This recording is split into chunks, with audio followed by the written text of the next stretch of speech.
अध्याय 2 भूगोल। भूगोल के नामकरण एवं इस विषय को प्राथमिक स्तर पर व्यवस्थित स्वरूप प्रदान करने का श्रेय यूनान के निवासियों को जाता है।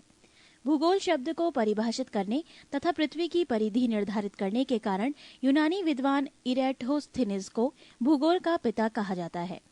एक्विटियस ने अपनी पुस्तक पैराडाइज में सर्वप्रथम भौगोलिक तत्वों का क्रमबद्ध समावेश किया।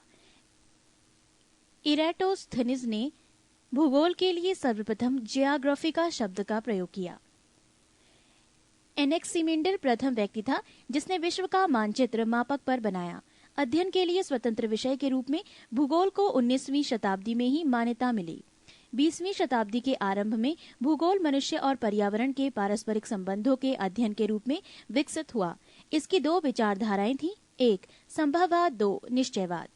एक संभववाद, इसके अनुसार मनुष्य अपने पर्यावरण में परिवर्तन करने में समर्थ है तथा वो प्रकृति प्रदत्त अनेक संभावनाओं को अपनी इच्छा के अनुसार उपयोग कर सकता है। इस विचारधारा के समर्थक हैं भूगोलवेत्ता चार्ल्स डी ला ब्लाश और फ्रेब्वे।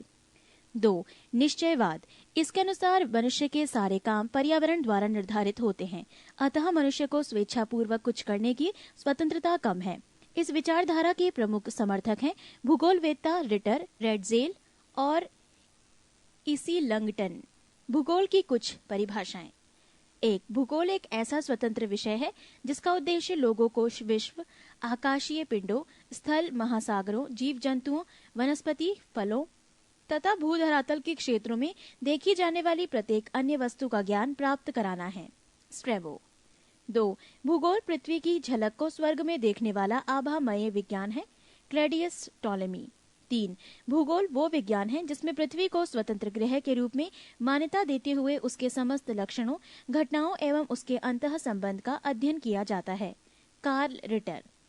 4, भूगोल में पृथ्वी के उस भाग का अध्ययन किया जाता है जो मानव के रहने का स्थान है। Arthur Holmes.